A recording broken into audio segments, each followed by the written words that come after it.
Max Jacobs, are you at the point where of your fantasy football career where you're not going to buy into how great every rookie is and the rookie hype, or do you still get sucked in a little bit? No, I get sucked in, but I mean, every what is it like beginning of April? I'm trading for Dynasty rookie picks, and I'm thinking that my guy I'm getting at the 112 is going to be the best player since prime Calvin Johnson. I mean, there's always that kind of delusion in the Yes. preseason process, but no, I think this year specifically is a year that I'm probably out on almost every single player on consensus value, on most of them on Dynasty value. Yeah. Um, it's Well, it's kind of ridiculous the consensus on a lot of these right. players. Right. And you said it's like it's the shiny new toy type of thing right there. And but also it's what I'm starting to do, Max, is in Dynasty with rookies, like draft players that like other people like, just so they have some market value, right? Like if I'm trying to think of like a boring, like nobody wants Xavier Legette right now, right? The first round rookie on the Panthers. So, I might look to get some other guys. Like we were talking about Marvin Harrison before the lights went on, right? I mean, have you ever seen a rookie like even Jamar Chase was like wide receiver 14 when he was a rookie before the season started? I mean, wide receiver 6. Yeah, I mean, do you see any downside with Marvin? Like, you know what? Because I like that you will often poke holes in these guys and get people yeah, aggravated. That's like I think your superpower. What do you yeah, think the downside is? And again, it doesn't mean he's a bust, but what do you think yeah. is like the floor case for Marvin Harrison this year? I think I mean the floor for Marvin Harrison is probably like and realistically, I think if he plays every single game, he's probably gonna produce what we think he'll do 1100 1150 yards 1200 yards something like that. Could be significantly more, but that's what is probably the 85 percentile outcome.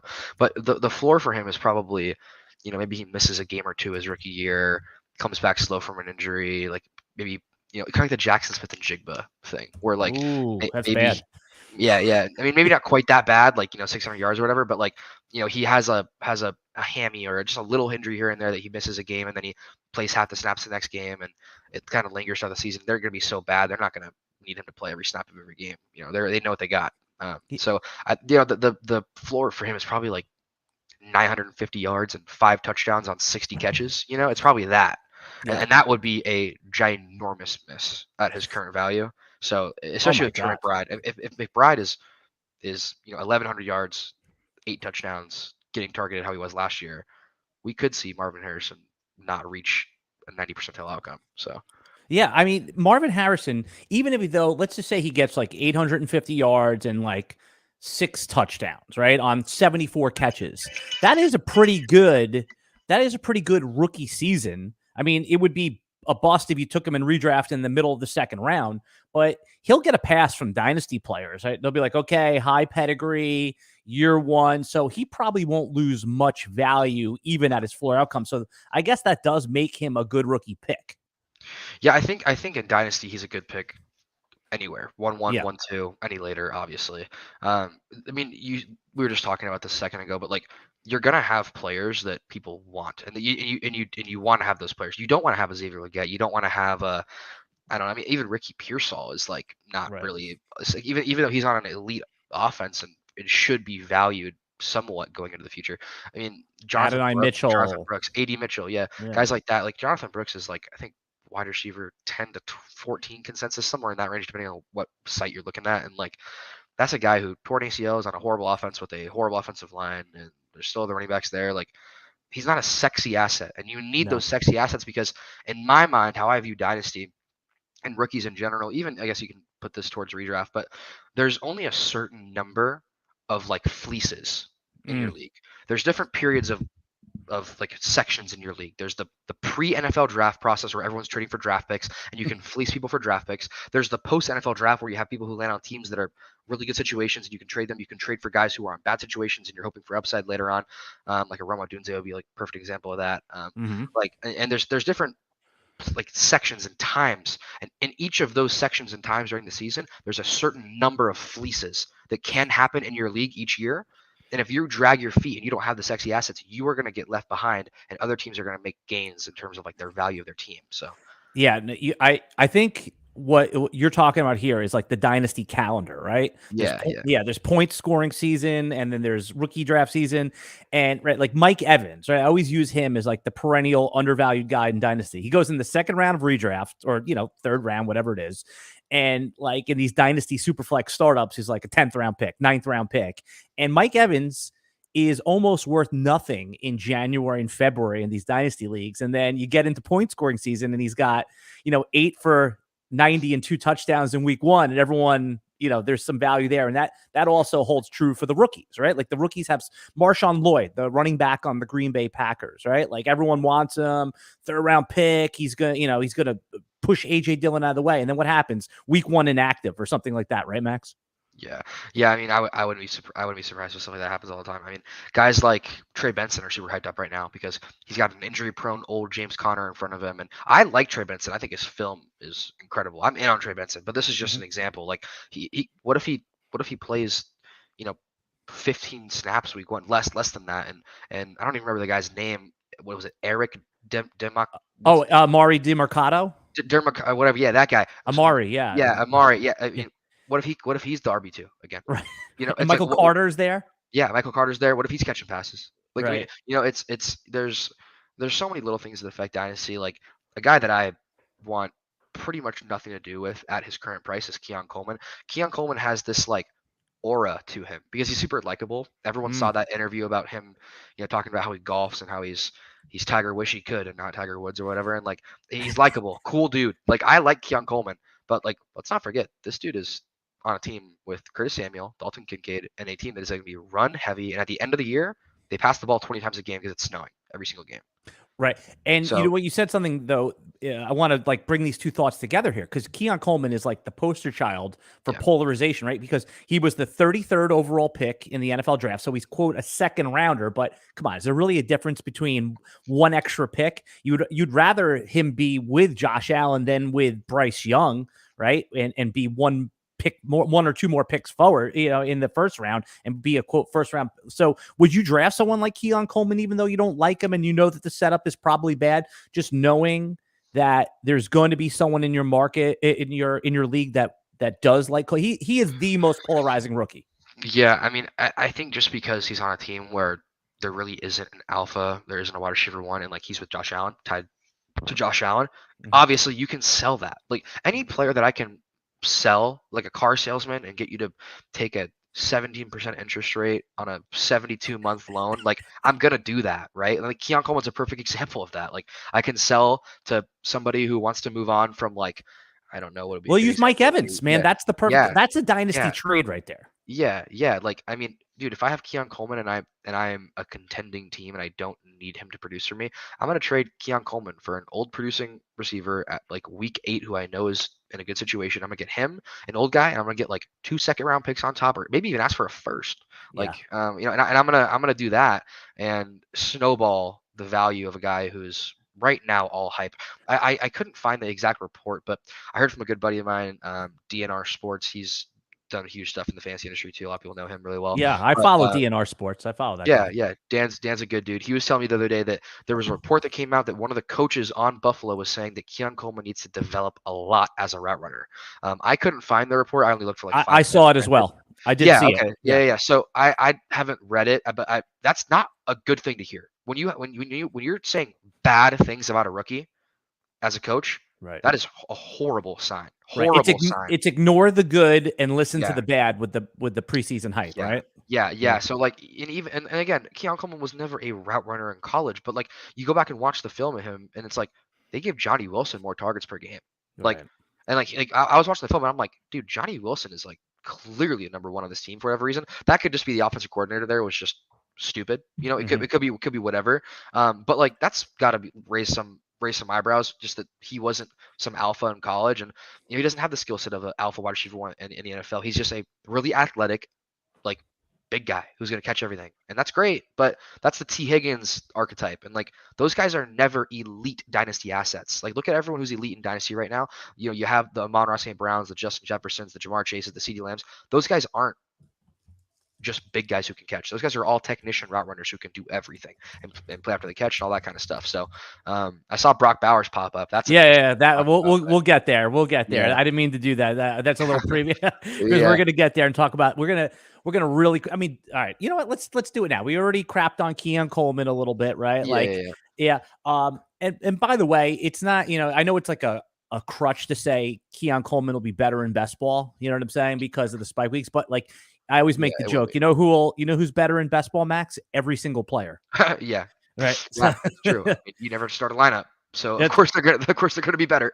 Right, Yeah, of course. no, Everyone. yeah. But I get the sentiment that guys that are volatile are obviously better. Like Deshaun Jackson, Will Fuller, those were the type of guys from 7-8 years ago. Yeah. And now who's the classic better in best ball player now? Who's like the ultimate boom bust receiver nowadays? Debo Samuel's up there. I mean, yes, and T. Higgins. Pick your Texan, right? Those guys are going to be the better in best ball players this year. Yeah. All right, I hinted at Brock Bowers. We brought him up here, so we'll talk a little Brock Bowers. Tight end too, when the rookie season started, in just how the market was valuing tight ends. There's a lot of downside here with Brock Bowers. I mean, right now sitting at tight end 4 in our dynasty rankings behind Laporta, McBride, and Kincaid. I mean, this is another player with Bowers that people are split on. They're split on the landing spot. So Brock Bowers, what's the downside? Well, where are you at on him, and what is the downside? Yeah. I mean, there's so much downside. I mean, oh my gosh, I wish I had the tweet, but I saw a report that came out. I think I saw it yesterday, and it was like, we want our tight ends to earn their keep in the receiving game through blocking. And I think Brock Bowers will do that. I think he will earn that. He's an elite blocker. In my mind, him and Kyle Pitts are like 1-to-1 in terms of prospects coming out of college. Like he's, elite prospects, best of the best, borderline greatest of all time. But that doesn't change that we're in the business of predicting outcomes based off of situations, not in the business of just hoping that, apples will make orange juice. And like, that's not going to happen with Brock Bowers, Like he's got Michael Mayer there. They got Devontae Adams. No quarterback. Let me ask you this. So is it landing spot with Bowers? Like if he would have landed, I mean, what would have been a good spot? With the Bengals or with the Colts? Chargers would have been great. Chargers, right? Yeah.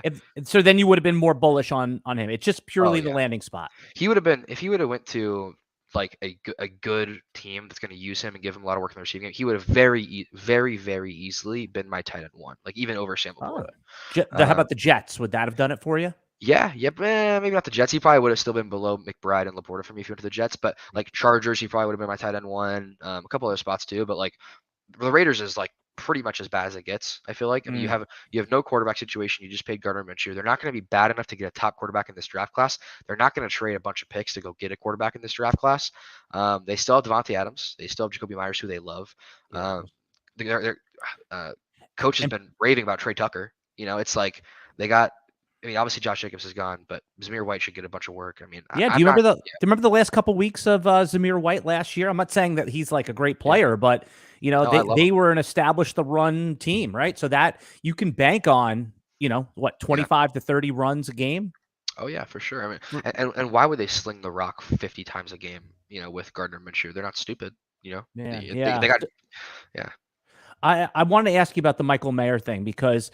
A lot of fantasy players are just like, it's the end of Michael Mayer. I mean, he was a high second-round pick last year, and now he's dead because they drafted Brock Bowers. It seems like the Raiders didn't really plan on Brock Bowers.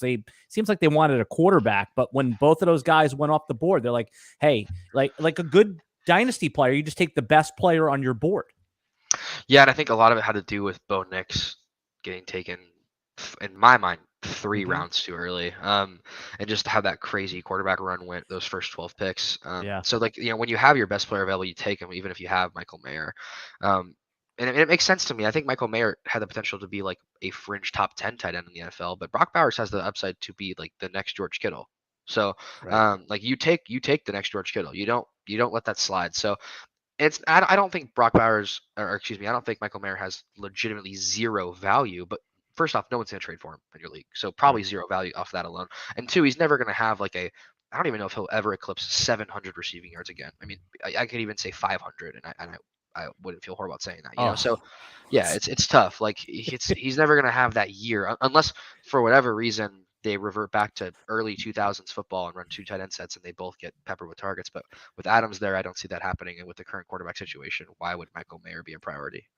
I want to usually at the top of the podcast, I kind of take like the body count of my guests. How many leagues? I know you're just doing like a million things this year with like betting and content creation, Max. So what's going to be your league count? Have you got it under control this year? Give me your, Yeah. are you at least in a couple dynasty? How many redrafts? Give me what you project your sheet to look like.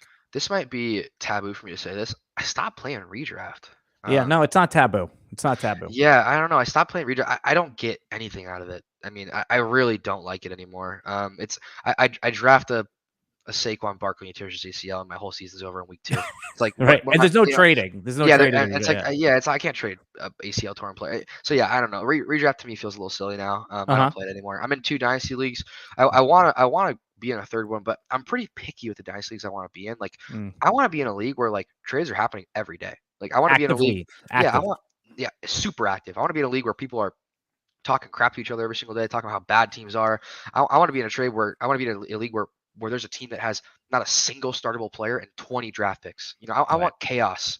I don't want some dynasty league where like it's been 2 months since the last trade and no one talks in the general sleeper chat. Like I want leagues that are active, so I kind of pick and choose the leagues I'm in. So yeah, only 2 dynasty leagues. I'll draft a bajillion best ball teams, obviously, but that is like, that's a slot machine for me. The best ball teams, right? Like, oh, done. Start another one. Oh, got like, constantly my phone notifications are going off. I do slow drafts. I do fast drafts. I do them on all platforms. Yeah, that. And also that's like I think when you're creating content podcasts, obviously your TikTok and Instagram, that is the best way to know where players are going and where they're valued, because if you're just like looking at ADP, you don't have like a real feel for it, right? It's like knowing that the receivers go crazy on underdog, but on DraftKings, it's a little softer marketplace. And you're not going to know that unless you have, even if it's $5 stake in the game, you don't have to do, $50, $25 underdog drafts to have your pulse there.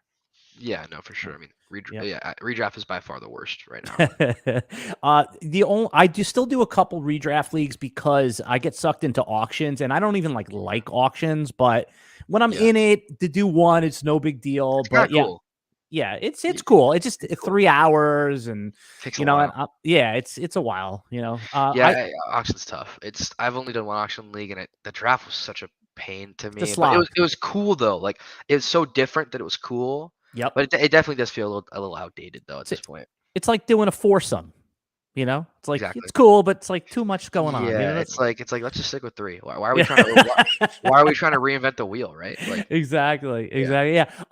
You think I'm sick. I'm in 41 dynasty leagues. It's hell, Max. It's complete hell. And especially with our content schedule, our responsibilities. And now you have to set your lineup on Thursday with the Thursday players, and then you have to take them out of your flex. And it's complete hell. It's horrible. I don't recommend it. The only dynasty leagues I'm going to get into going forward are best ball dynasty, because there's no lineup setting, but it does take some of the, take some of the skill out of it. Yep.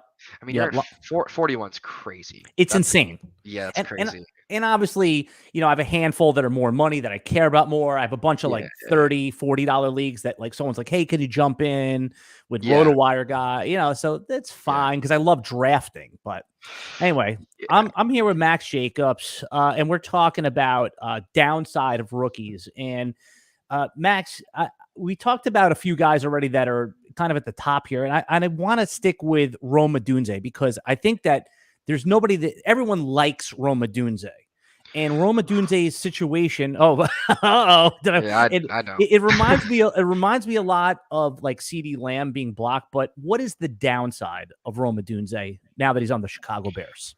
Oh man, it's tough. I mean, I want to preface this before I say anything about Odunze. I'm not some NFL scout, so when I watch film, I'm not looking at it the same way that an NFL scout is or someone who's super versed in this. But I watched a lot of Odunze tape this offseason, and it's impressive seeing the hands catching, and 50-50 balls aren't 50-50 balls. They're 75-25 balls, and that's cool. Outside of that, though, when I was watching him, a lot was left to be desired in terms of route running, versatility, athleticism, in terms of speed, explosiveness, stuff like that. Obviously, he can jump. And And like that, again, that archetype of player, one, never translates to an elite dynasty receiver ever. Like you look at pretty much everybody in the top 10 right now. Like if I just bring up a consensus ranking, like CeeDee Lamb, Jefferson, Chase, Amon-Ra, Marvin Harrison, Gary Wilson, Puka Nacua, AJ Brown, Malik Neighbors, Tyreek Hill. Not a single player I just named is a jump ball possession receiver. Not a single one. They're all either elite after the catch, elite technician route runners, or can do everything. So I don't think a guy with that skill set makes sense in terms of a guy who's going to be a 1,500 yard, 100 reception receiver at some point in his career. Not only that, he's behind Keenan Allen, who's going to get peppered with targets, whether we want to admit it or not, if he's healthy, and then DJ Moore. So I don't think the situation is good for him long term. Obviously, maybe in 3 years from now, when DJ Moore's 30, maybe he'll have that breakout season. But the breakout might be like 1,200 yards and 10 touchdowns. It's not going to be worth a guy who we look at the 9th overall pick and we think this guy has elite draft capital as a receiver. He should be like the wide receiver 13, 14, and consensus. But to me, there's probably 20 receivers I'd rather have in Dynasty. So I think with where he's being valued right now, like it's an immediate sell for me. I had a league that I traded Rome Odunze and Brian Thomas Jr. for Garrett Wilson. Ooh, okay. If that gives anybody that's probably like a little bit of an overpay in terms of value, but like, yeah, I felt great about it. So if I'm a Rome Odunze guy, if I have him for whatever reason he fell to me in the draft, I'm doing everything I can to sell him before he inevitably has a bad rookie year and then his like consensus drops. But let me ask you this, because I agree with you here that Rome Odunze is C blocked a little bit, right? Because of Keenan Allen. I mean, say what you want, old man, but the guy like was wide receiver 3 before he got hurt last year. I know it's a different situation. And then, I mean, DJ Moore is like perennial undervalued player in a real life. He was wide receiver 1 in his class when he got drafted. So Rome Odunze, don't you think though, if he has like a down season, that the dynasty market will like give him a pass because they're like, oh, Keenan Allen's 34 now. And so he'll still maintain some of that. But I like the getting out of him now thing, right? Especially because his value will drop. It's like Chris Olave from year 1 to year 2. Like he's still a top 15 receiver, but no one's like really like pushing anyone out of the way to get Chris Olave on their team right now. Yeah, it just kind of depends on like the strategy for Dynasty. That's obviously what drives every decision you should make is what you're going for. For me, when I play Dynasty, I look only to have players, for the most part. Obviously, it's possible to have only players, but I look to have only players that have a chance to increase in value over the course of the next 6 months. Yeah. So I don't think guys like Rome Odunze, Brock Bowers, guys like that really can't increase in value in my mind. Right. I don't know how they could. Like even like a Jackson Smith and Jigba, really, they're going to pass the ball more this year. But like DK Metcalf and Tyler Lockett are still there. You know, Smith your quarterback. Like there are just certain guys that if I don't like Malik Neighbors is actually a perfect example of this. If Malik Neighbors goes out there and catches 850 yards and 4 touchdowns on 55 catches with the dog bleep Giants and has Daniel Jones as a quarterback and no future whatsoever, like we don't know who his quarterback's going to be, rookie, whatever. Like he's not going to be the wide receiver 9 this time next year. Right. He's going to be like the wide receiver 15. So like, do you want to own an asset that, in my mind, is almost guaranteed to decrease? Like probably not. You probably want to trade for a guy who you think can increase, and then you can keep gaining value. But right, like would it surprise you if Michael Pittman is valued higher next year at 27 years old than Malik Neighbors? Right, like probably not. Like right, yeah, probably not. If he goes out and gets 130 targets from Anthony Richardson, goes for 1,200 yards and 8 touchdowns on 100 catches, like I'd probably take that over Malik Neighbors if I'm. It's just off consensus 1-to-1 value. Obviously, situations for your team change things, but let's play a little either or with Rome Odunze, okay? I'm going to say, and it sounds like you're going to take the or on all these, but I want people to hear it. Rome Odunze or Devontae Smith? Dynasty. Oh, yeah. I think I still take Rome Odunze there. Okay. Yeah. I think Nico Collins. Nico Collins, for sure. Okay. Brandon Ayuk with his uncertainty. Ayuk, not even a question. Yeah. Okay. I'm going to get a little spicier now. Zay Flowers. Oh, Rome Odunze. Okay. Yeah. All right. And now Tyreek Hill with his age 30. Tyreek, yeah, not even. All right. Because Tyreek wins you a league though. Like obviously we play Dynasty to get the young sexy guys and hopefully be good for 5 years or whatever. But like the only goal should be winning a ring. And if you can get a receiver who's going to have 25 points per game and help you win a ring, you do that. Max, there's a famous poll that I reference often that was on Twitter, and it blows my mind to this day. And it asked Dynasty players, what's your favorite part of Dynasty fantasy football? And though it was the majority, it was only like 33% was winning, right? Like Yeah. it was like 28% was like trading. Another one was like rebuilding. Another one was like the draft. But winning, though it was the majority, was only a third, which, by the way, is part of like Dynasty strategy. Is like, fine, after the startup, everyone loves their team, but by year 2 or year 3, you're not competing against 11 other people in your league. You're competing against like 4. Yeah. And really, like in one of my leagues last year, we had more people who were competing for higher draft picks than were for a title at the end of the year, because we had 2 teams that were like so much better than everybody else that we were like, okay, well, they're going to be in the chip. I just need to worry about getting the best draft pick I can get, so I can go for next year. And a lot of teams take that outcome. How do you prevent tanking in your leagues? What's the mechanism that's in place?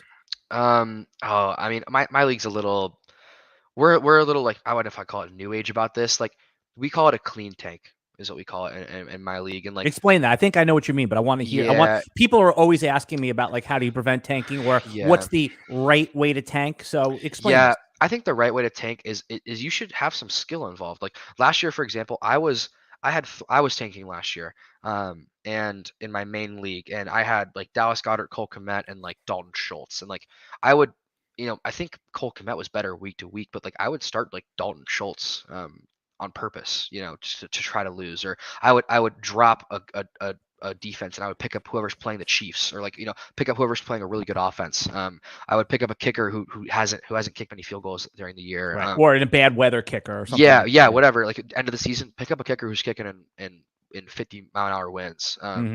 Stuff like that. You can get we get a little more cheeky with it. Like I'm the commission this league, and I allow my league mates to, if they have rookie, let's say they have like Rome Odunze, Malik Neighbors, and Marvin Harrison. Let's say they have those 3 rookies, and those are the only 3 rookies they have on their team.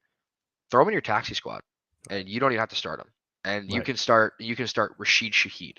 But again, if you have like AD Mitchell on your starting roster, but Marvin Harrison's on your taxi, you got to start Marvin Harrison. So you can't get too crazy with it, but stuff like that I think is really good. I traded for a bunch of injured players last year. That's another way to clean tank. That's another way to do it. Yeah, I agree with that. Now, this is how we prevent it in our league, and it causes some controversy, but it's good. It's not good for any one team. It's always about what's good for the league. So the bottom 6 teams go into a random lottery. So it doesn't matter if you're the 12 seed or the 7 seed. We're doing a lottery. Now, we're doing a lottery for each round of the rookie draft. We do a 5-round rookie draft, right? Some people do 3, some people do 4. So you can end up with the 1-1, the 2-3, the 3-5. You know what I'm saying? Like we do a random draw for each round. So the people that say, hey, I was the worst team, I deserve the 1-1. That's just, sure, maybe, but usually team 7 and team 12, they're not that far apart. I mean, you could argue yes, but that's how we do it. And then we incentivize winning because it's fantasy football. Anyone can win in any week by giving a cash prize each week. Because tanking, it's not so much that I care about the tanking for the teams that are raced to the bottom. It's that situation, and this one, Max, where I need you to win to beat the guy so I can get into the playoffs, and you're trying to lose. So we try to incentivize with the $25 a week prize. Yeah, that's cool. Yeah, we haven't put anything in place like that. Like ours is a typical like whoever got last gets the first overall pick thing, which it's complicated. It's tough because like the only thing is like that I could see that would clash. Like if I had a really horrible team in that league, and like I know I need to break it down and like play for the future. Like if I'm the worst team, I want Caleb Williams. I don't want to get the 1-5 and be stuck with JJ McCarthy. Like that would piss me off. But like I get why you do it though, because tanking can get ridiculous though sometimes. Yeah, it's not good for any one team. It's good for the league. And how many times have we seen like in I forget what year it was, but like Zach Wilson was going ahead of Jamar Chase in rookie drafts, right? Like you're like, oh my God, thank God I didn't have the 3rd pick or the 4th pick. Thank God I had the 6th pick. I mean, sometimes it works out in your favor, but I get some pushback, but the league is healthy. It's one of the other thing we do with trading, because how many times do you see these lopsided trades in your league? You're like, I would have given you more. Is we institute in my main league a trade match. Oh, I hate that. Explain. Let me give you the basics. So like, let's say for example, You have Patrick Mahomes, and I'm trading for him. So I give you Deshaun Watson and a first-round pick, and everyone's like, "What? What the hell is that?" Everyone can match the trade, and then you, as the Patrick Mahomes guy, can accept any of the matches or give me one more chance. You get 24 hours to match. Yeah. So basically, what it does is it keeps the league health in mind. Why do you hate it? Well, I think it's probably good for league health and not having one team that's super broken, right? But again though, like I am one of those people who I think like if you're super active on waivers and you are grinding 24/7 to hit up somebody for a trade, you're getting cheeky with it. You're picking up players, backup running backs, and you're selling them for a second round pick when someone goes down. Like all the little effort things in Dynasty fantasy football should be rewarded. What I don't like is that scenario. Like let's say I have Patrick Mahomes, and let's say there's a guy in the league who's like never active, doesn't talk in the chat, comes in and offers me an extra first from what you offered. Well, me and you spent 2 hours negotiating, and I'm just stupid, so I didn't realize I can get more. Right. And because some guy who never checks the league chat sees that there's a trade pending, he checks it, he comes in, oh, I'll give him one extra first. Comes in, gets the trade. You wasted 2 hours of your life negotiating with me. Like that to me feels stupid. But now again, that is definitely what happens. But the other guy feels great. Like so, this league this match rule, it definitely puts one person on tilt. The person who gets bought over. But I would say 95% of the trades never get matched, right? Because people don't have the assets. Yeah. And I remember one time, like when Adrian Peterson was on his last legs, like someone offered a third and then someone needed a running back that week and he had a clarified start. They offered a second. Like that's usually the extent of it. We don't get a lot of these mega trades. It just protects the stars. But yes, listen, it's a constant debate in our league and it causes a lot of fights. But meanwhile, the league's been going for a while. Yeah, that's true. That's true. Before we continue, I want to let everybody know that the podcast, RotoWire Dynasty podcast today is brought to you by DraftKings Pick 6. I know you do a lot of pick'em games. Have you messed around with Pick 6 yet? I haven't. You'll have to explain it to me.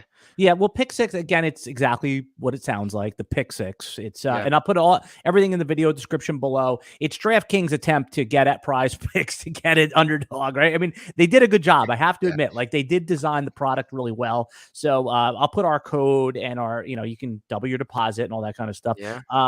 Because I know that you've basically you do great content around pick'em games and giving out picks and doing affiliate stuff. So is that still your?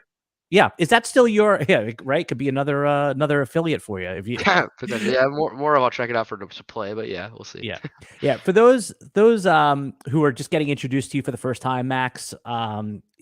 Max has built a tremendous stable of content and a following on social media, on Instagram and of course TikTok and your Twitter. I follow it. I love following you on Twitter there with your takes, and you're doing a lot of betting content. I've noticed that you've expanded. I wasn't going to say pivot off because you still love fantasy football, but what was talk a little bit about your expansion into the betting world? Yeah, well, I mean, let's address the elephant in the room. I'm getting paid. Right. I mean, let's not. I'm not gonna say I'm not. I mean, any big creator that people are seeing online that's promoting an affiliate link, code, whatever, they're obviously getting paid for it. That's how people make their money in this industry. Shocker. Anyways, but I don't think that you're saying that like it's like it's a shameful thing. It's not. No, it's not. Yeah, I mean, I'm still putting a lot of work to give out good picks for betting, and I want people to win. Everything I put out, I'm betting myself. So if I'm losing, I'm losing with you. But but also I just want to jump in here for a second. This is the thing that I don't think that now in 2024. When someone's following your picks or following your account, they're not following you because with the expectation of winning for the most part. I follow you because I love your takes on things. I like how you see things, and I think it's good entertainment. Now, if I want to tell you, that's my issue, but I think entertainment value and in depth of knowledge is really what wins in 2024 social media. Yeah, no, for sure. I totally agree. I mean, I think being likable on social media is really important, or not, or hateable. Or not likable. I mean, I early on in my career, I was very not likable, and that was people liked to not like me. So there's a whole dynamic there. But you were the Iron Sheik. Do you remember the Iron Sheik? That's what I know. It's before your time. Yes, he was before my time, but I've heard of it before though. Right. Sure. He was the most hateable. He was the most people loved to hate him. And who is the most hateable but loved hateable wrestler in modern times in the last 20 years? Exactly. Yeah. Who's it going to be? Who do you think that would be now? Is it? I mean, I don't even know. I don't follow anymore, man. Yeah, I don't follow anymore. I follow when I was a kid, when I was really Anyway, so Yeah. But So back what? to back to what we were saying. But like when it comes to like more betting content, like it just makes sense. One, in terms of deals that I have going on, and two, like a lot of what I've noticed with fantasy football content is fantasy football content is great from like for me right now until like week 8. Because majority of people play redraft. And I don't talk about Dynasty on my TikTok pages and stuff because the market's just a little too small. It's niche. Yeah, it's niche. Like, and so people who are playing fantasy football are usually, if you're usually half, if not more, are tapped out by week 8 because they know they're not competing for a chip or they're injured or out of the playoffs, whatever. So like a lot of the viewership and people who are searching for fantasy football videos by week 8 is like cut in half. So those videos are in turn not going to do as well. So what does do well every single week in and week out is betting stuff. And people want to bet. They want to gamble on games. They want to bet on a player prop. They want to give themselves a little they want to stress themselves out watching the game, give themselves a little, they want to have a stake in the game. Yeah, they want a little bit of a sweat. They want to. Yeah. It's different watching a game when you have a bet on it than when you just are watching it for fun. Yep. So I can watch college Division II lacrosse if I got a little stake. Exactly. In the game. Yeah. Exactly. Yeah. Korean ping pong at 2:00. The other joke we make. Yeah, you said Korean ping pong. We always say that a degenerate gambler when they have a bet on Hawaii, the school, because it's the last one of the night and you're chasing. It's the 11 p.m. start. I'm here with Max Jacobs, and we're talking about the downside of rookies. I'm just going to cue you up here with Jayden Daniels because the expectations is this is the next RG3 with the obvious parallels, the draft position, the team. What's the bear case for Jayden Daniels? Gosh, that's such BS. I mean, I'm so far out on Jayden Daniels, I can't even. I'm if Jayden Daniels is on Earth, I'm in Neptune. I'm gone. I'm out there. QB 11 in redraft. I mean, he's higher than that in Dynasty. So why out on Daniels? There's so many different reasons. I mean, floor is yours.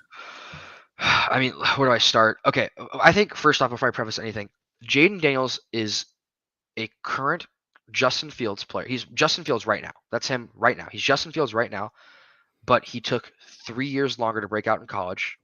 He is skinnier, way more reckless, and needed Brian Thomas and Malik Neighbors to even look decent in college, right? Obviously, he looked amazing this past year, but like he didn't look like an NFL caliber quarterback before that. So when I look at just that on a base level, right? He needed year 5 to actually break out in college. He needed Malik Neighbors. He needed Brian Thomas Jr. in an elite offensive line. And it's this archetype of like the Jalen Hurts, Justin Fields kind of players where they only throw outside the numbers. They don't throw over the middle of the field. They will not step up and take a hit and deliver a hit when it's coming right in their face. They will make every single excuse in the book to slip out and run. Jayden Daniels is reckless. I think a big issue when it comes to the actual statistical side of it is the Commanders have a horrible offensive line. Sam Howell took 65 sacks last year. He was pressured the most in the NFL, 161 times. Right. So when he's pressured that much, we got to look at, okay, is it the quarterback? Is it the offensive line? Is it a combination of both? With Justin Fields in recent years, it's been a combination of both, right? We look at recent quarterbacks drafted over the last like 3 or 4 draft classes. Sam Howell was second in pressure to sack rate. In college, coming into the draft, he was second pressure to sack rate. Explain what that is in layman's terms. This the pressure to sack rate. Yeah. So it's like the amount of times he's pressured and the amount of times he takes a sack. So like a lot of quarterbacks can be pressured but not take a sack. Throwing the ball away, escaping, right. Making a throw while they're getting hit, like all that kind of stuff. Really, it's the elusiveness of a quarterback and their game IQ to not take a sack. Right. Really. You often hear that sacks are a quarterback stat, not necessarily an offensive line stat. And I agree with that because a lot of times an offensive line realistically can only block for 2.5, maybe 2.6, 2.7 seconds if they're good. If an offensive line blocks for 4 seconds and everyone's locked up on the defensive line, but eventually people just get through because they're tired, offensive linemen get tired. They're 300-pound behemoths and they take a sack. It's not the offensive lineman's fault. And in that regard, Jayden Daniels was 4th on that list in terms of pressure to sack rate in college. So not only are you taking an insane amount of sacks in college with a good offensive line, now you're going to a team that has a horrible offensive line with a quarterback who had the same issue in college, had the same issue transitioning to the NFL where he had 65 sacks on a bad offensive line, got pressured a shit ton, and you expect something to change here in this situation if you're Washington. What's going to change? Nothing's going to change. He's going to be under pressure every single snap. He can't read a defense. He can't throw over the middle of the field. He's reckless when he runs. He's 185 pounds or whatever. I mean, give me a break. What is there to like about this guy? I don't see the upside at all. You don't think even you compared him to Justin Fields, and the bad part, but Justin Fields, anytime he started, was like a top 5 projection quarterback for that week. You don't see the upside for fantasy football, Max? I see that's our fantasy football for this year and next year probably when you're taking second overall, you're going to get 2 years of starting no matter how bad you are. Right. So Zach Wilson. Yeah. Perfect example. And like if he is going to the injury concerns, that's scary for me. I mean, the Florida State hit with Jayden, does that ring a bell? Mm-hmm. Everyone knows it. He runs up through the A gap or B gap and gets absolutely clobbered because he jumps in the air. And it's like I'm sure Washington is like, hey, never do this shit again. I'm sure they're telling him this, but like when you get in a game, your instincts kick. Yeah, it's like you could rehearse all you want when the fire alarm goes off. You see how people really behave, right? Like pushing old ladies and babies out of the way to get out of the building. Totally. Where are you at on the other quarterbacks? Where are you at on like Bo Nix? I mean, even if you didn't like him coming into, you have to. I do respect the draft capital. I know that Denver probably could have gotten him in the second round, but they didn't have a second round pick. Yeah. I mean, top 12. I mean, even Kenny Pickett a couple of years ago was drafted in like the 19s or 20s. I mean, this is top 12. This is real draft capital, Max. Yeah, it's tough for me with Bo Nix. I think the quarterback makes perfect sense for the situation. We look at Sean Payton. The whole reason he hated Russell Wilson is because he played out of structure, and all Bo Nix is a robot. He listens blindly to whatever you're going to call for him. If you just watch those Oregon games, it's like his first read is not open and he like panics immediately. He's kind of like when you're teaching a 15-year-old to drive in a parking lot and like they're fine in the parking lot, they go on the street and they're like panicked because like, oh my God, there's cars around me. It's like, I think it'll be kind of like that with Bo Nix, where like he's not going to have Troy Franklin and Bucky Irving and all these Tez Johnson, I believe his name is, who come out next year. Was it Tez Johnson or Tez Walker? Is it I think one of those two. Tez Walker probably. Yeah, one of those two. He's great. I watched his tape. He's good. He'll be good next year. But like when you have all these playmakers and you're playing a weak schedule, and I mean, the dude had what 5,000 plus passing yards and always passed with the line of scrimmage. I mean, the A dot was low for sure. A dot's low. I mean, I don't know. I look at that team and I'm like, Troy Franklin, Cortland Sutton, bad offensive line, no running backs that are I'm excited about on a defense that was abysmal last year. It's like, what is he going to do from a fantasy perspective? Like, if he passes for 20 touchdowns this year, I'm going to be shocked. Right. Well, one of his best comparables is like Derek Carr. Now, for fantasy, if you draft this guy, I mean, in dynasty rookie drafts, like Superflex, right? And obviously in single quarterback, we're not thinking about Bo Nix or in dynasty leagues, but he's a Superflex asset, right? You're getting him late in the first round, early in the second round. I mean, if he ends up being Derek Carr, Alex Smith, which was like QB 18. I mean, Derek Carr did have a top 5 season, but I mean, you're still happy with that based on the cost, right? I mean, like he's going to at least be a 14, 15 point floor each week in on your Superflex team. I think that's the case if he reaches like a 90th percentile outcome, though. Wow. I think like when you watch the tape on him, like he's just not impressive in like any way. Like there's not a single thing that Bo Nix does, and I'm like, yeah, that's an elite trait that will translate to the NFL. Like, I don't think he's wildly accurate. I don't think he has a cannon. I don't think he's an insane athlete. I don't think he puts balls on the money or in a bucket. He doesn't do anything well. Like I watched multiple all 22 film games of him, and every single game I had a moment where I'm laughing at how bad of a play it was from Bo Nix. Like, so it's tough. Like I don't see the upside with a quarterback who in my mind should be like a 3rd round pick. Like, right. And it's like, obviously the draft capital suggests that he'll have multiple years of starting and get the chance. But like, I would be surprised if this guy even reaches a second contract. Like I really would. This is like Desmond Ridder from last year. Yeah. If he went in the first round, yeah. It'd be like right. Well, there was Desmond Ridder in the first round talk last year. Yeah, remember that? It was. And I wonder if Bo Nix would have went in the first round if Denver wasn't at 12. No, I don't think he would have. So no. It's tough. Like he does have the draft capital, and it's clearly Sean Payton loves him. But like, it's just so tough for me with a guy who should have went after pick 50. It's so tough. I don't know. Right. Well, with with Bo Nix, I have to ask you about Michael Penix because obviously, all right, forget if we think Atlanta made a good pick. They made the pick. So now we're just going to talk about the fantasy football and dynasty outlook for Michael Penix here. Now, you were talking about players that could only gain value next year in 6 months and 18 months from now. Yeah. I think Michael Penix, based on what you have to pay that like early second round pick in super flex leagues, and he can only go up in value, even if he doesn't play a snap, Max. Oh yeah, I mean he'll be worth a first round pick this time next year in the offseason. Easily. And if he gets a clarified start this year and it does well, it's more than that. Oh yeah, if for some reason they miss the playoffs and they're out of the playoffs, he's gonna start like week 18, and we're gonna see what he is. Yeah. So there's that.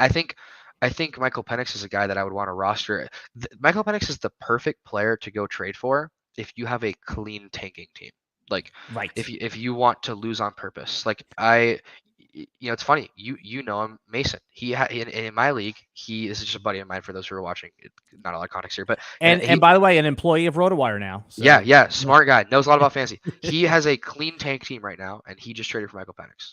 And it's like that's his QB2. So I think in Superflex leagues, getting a Michael Penix if you can't win this year and trying to increase your draft pick is like the best thing you can do. Here was my draft. So in the leagues where I was a Final Four team, like say I had the 110, 111, 112, something like that in the rookie draft because I was a Final Four, I took Michael Penix. I didn't take Brian Thomas because here's my plan, right? My team is good enough to still get back there.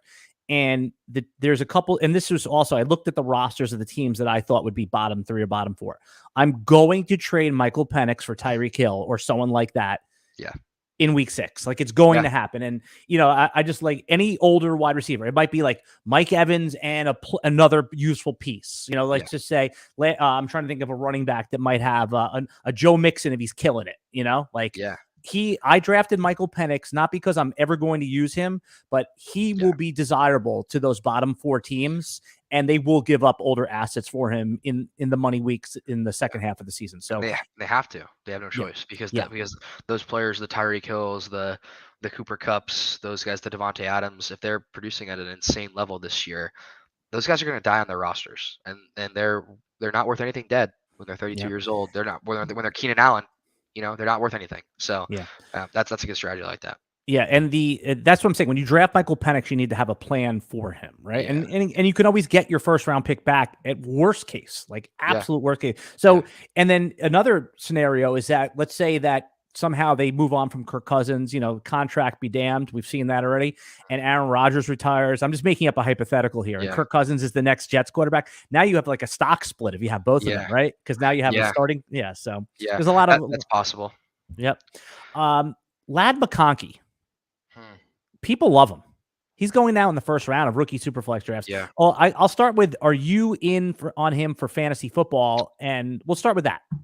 Yeah. How could you not be? Okay. Right? We talked about it before we hopped on the show for a little bit, but you mentioned like what if they're bottom 5 in passing attempts per game? It's what, or bottom and over the season 525 over the season, 30 a game minimum, and that's if they're like worst. Yeah, and like he's gonna get a 20% target share, guaranteed. I promise you. He gets a 20% target share. Like who else is gonna get the ball on this team? He's playing the slot, man. He's playing in the slot on a team that's coached by Jim Harbaugh. They're gonna run the hell out of the ball, but like that doesn't mean that the receiver is not going to get used. Like there's not a single good receiver on this team outside of him, and he's playing in the slot. If he caught 100 passes this year, I would genuinely not be surprised. And that's crazy to say as for a rookie, but like he's gonna be the easy check down guy for Justin Herbert, who's wildly accurate and delivers balls on the money. So no downside for Lad here. You think that he's got one of the highest floors of any of these receivers in the top 50? Yeah, I think he does for sure. I think he's an asset that, like I said, assets who are almost guaranteed to go up in value. Probably him. Like you could probably go trade him after this next season, as bearing any crazy injury. Obviously, you could probably go trade him for like the 1/6 in next year's draft. Oh yeah. After the season's over, so. All right. I want to ask you about Blake Corum, the running back that was drafted by the Rams here, because Kyron Williams, again, he is one of the most polarizing veterans in redraft, right? And I've seen, and then obviously in Dynasty, he's still pretty highly ranked, but he's an interesting player. They draft Blake Corum. Kyron missed some time last year. So where are you going to be on Blake Corum? And is there any downside we should be talking about here? I mean, He's what, like a late second, early third guy in In Dynasty's rookie yeah, drafts, right? yeah, in like rookie drafts, he's going at the end of the second round, like two Yeah. five to 2.8. Okay. Yeah. So like a mid-second round guy. Yeah. I mean, like I think at that pick he's got a lot of upside. I mean, we've seen Sean McVay recycle and reuse running backs like none other, in these recent years. I mean, look at Cam Akers, look at Darrell Henderson, right? There's so many guys who just come in, have a good year, and then it's like they're trash the next year somehow. It's so weird. I don't know if Kyron will be that. I think Kyron's really, really good. Like I think when you watched him last year, like his vision was elite. He actually looked pretty explosive. Obviously, he was a touchdown. He was good. He was good in the red zone too. Mm-hmm. Good receiving back. Stafford loves him. They loved him enough to give him like an 85% snap share or whatever it was. It was ridiculous. So Do you think though yeah. they did that because they wanted to or because they had to? They literally had. I mean, who was the guy that they had? Evans, right? Zach Evans, Zach Evans, like, from Ole Miss, I think. Yeah, right. And he's basically yeah, on a roster bubble. He sucked. I mean, they yeah, brought in Darrell Henderson off the couch, man. Play when yeah. They Kyron really was out. did. They really did bring in Darrell Henderson off the couch. I don't. I think they needed like a running back too. They needed a guy they can give. Maybe Kyron goes from 85% snap share to 70. I'll take it. And still, he's a top 5 back in snap share. He's probably still a top 5 back in fantasy. So I don't know if Kyron's somebody I really, or sorry, excuse me, I don't know if Blake Corum's somebody I really want to roster. Right. But if Kyron Williams gets hurt, he's hurt right now. You'll be able to get a first round. You'll be able to get a first for him. Yeah, you'll be able to get a first for him, or at minimum, you're probably getting like a 15 point per game player for the season who's a rookie. So it's like, and if Blake Corum comes in with Kyron hurt and looks phenomenal, they're not giving Kyron a second contract. I can promise you that. Yeah, with this current running back market. So totally. And then something to be aware of: Blake Corum is already over 23 and a half years old. So he's a little rookie, older, but a little bit older. Yeah. Before we wrap up, Max, I could talk to you for like 2-3 hours about this stuff, but I want to be respectful of your time a little bit here. Who's somebody you think that is just there's so much downside that we talked about Keon Coleman. Is there another rookie? Doesn't matter the format that you're just buyer beware on. You almost laugh every time someone else drafts them. I can make you a couple. The Troy Franklin thing is really where I was trying to angle you because you mentioned it before. He goes in the second round of rookie draft, 4th round draft capital, and you already crapped on Bo Nix. So where are you at on Troy Franklin? I think he was really good in college, but it was more of like he was good because of the offense and because of the scheme. I don't think he was good because of his skill set. And clearly NFL teams think that too because he went so late. I noticed when I was watching film on Troy Franklin, he had like a lack of effort. Like I never saw. Yeah, he took plays off. He was never blocking, and like a lot of it felt like when he wasn't on the field, it was because they didn't trust him to be out there and when he wasn't getting the ball, which is a huge red flag for me. Obviously, Sean Payton can coach that out of him. I don't mind Troy Franklin in like the late second round in Dynasty because it's just like at that point you're taking, in my opinion, late seconds are like dart throws of like upside. So I don't mind that because like he could easily slot into the wide receiver 1 role because he has Bo Nix, his college quarterback there. Not the end of the world for me. Right. That's not the guy to me that is like the idiot. If you're picking him, it's probably still Jayden Daniels. Another polarizing guy is Jermaine Burton. He seems to be he's got first round talent. Then why do you go in the 3rd round? I know there was some injuries and there was some off the field attitude stuff, but is Burton a guy that you want to roster? Yeah, he is. He's a guy I want to roster. I'd rather have him over Troy Franklin easily. I'd rather have him over like Blake Corum. Him and like Xavier Legette for me is like a conversation. And Xavier Legette was first round pick. Yeah. So like I think Jermaine Burton has a lot of upside. I like his skill set, 1, and 2. It's so blatantly obvious that T. Higgins is gone. So now he slots into the wide receiver 2 role with Joe Burrow. And we've seen what that's done for T. Higgins. So yeah, Jermaine Burton is another one of those guys who I feel like can only go up in value. And even if he doesn't have a great rookie year, T. Higgins is still gone. So in this next offseason, you can trade him for more than you drafted him for. Jermaine Burton's a great pick. Yeah, that's a player that you could probably, even if he doesn't do anything in September or early October, Max, and he's on your roster, you could, if you want him, you could probably trade for him, right? If he's like getting, 35% snaps and, 2-3 targets a game, that's an easy buy low. Yeah. But if there's a rebuilding team, I think you can add a pick to Burton and again, get into that productive wide receiver of your contending team. There is plan. Like when you draft these guys, it's just more than player takes. You should have a plan for them, right? Like, and that's what we were talking about, like drafting players that people like in that range. Yeah. The number one thing with Dynasty is just being like intentional with what you're doing, whether it's like tanking, not tanking. Like what I see every year is there are teams that have like a mixture of like you'll have like Cooper Kupp, Devontae Adams, and then they'll also have like Lab McConkey and Ricky Pearsall. It's like you don't want to be in that in between range of like you're going to be good enough to maybe squeeze into the playoffs, but you'll never win a ring and you'll never have an elite draft pick from having the 1-1. Like that's no man's land. That's like the Steelers in real life. Like you don't want to be that. Like you and the difference is you don't have an NFL fan base selling out a stadium giving you money. Like you're basically just feeding the pot, being a middle ground team for nothing. So intention is really important. And same goes for like every single player. Having a goal for Michael Penix or Blake Corum or JJ McCarthy or whatever it is, you need to think that through as you're drafting these players. Yeah. Max, baby, you did it again. You come here, you deliver as always. You get up nice and early for me. What time is it out? You're in Arizona, right? Yeah, it's 8:20 right now. Do you get up early or you do special for me here? Oh no, I'm a late night guy. I went to bed at 3:00 in the morning. Dude, you are the best. How come I get the good treatment? How come you never complain? You show up. You come prepared all the time. I mean, I mean, look at you, man. You know your stuff about Dynasty. You can talk your talk. You're funny. You're a good host. Love RotoWire. How could I not get up early? You're the man. All right, you follow Max as I do on Twitter, or I say the social media platform formerly known as Twitter, at FantayFBallAZ. Right? Yeah, You go there. He posts a lot of stuff there. But if you're on Instagram, if you're on TikTok, you're probably already following Max. But just in case you're not, Max, give it out right here. What's the TikTok handle? Yeah, it's just FantayFBallAZ. That's obviously fantasy football in Arizona. So FantayFBallAZ, you can follow me over there. There's TikTok, Instagram, YouTube. A lot of YouTube content coming out in these next few weeks. I haven't done long form stuff before, like your typical like wide receiver rankings and tiers videos, but I'll be doing that this year. So excited for that. But this is like breaking news here. Like you're getting into the YouTube game now, huh? Yeah, getting to YouTube a little bit. Just been a short form TikTok guy for a while, but gotta break some new barriers and get uncomfortable.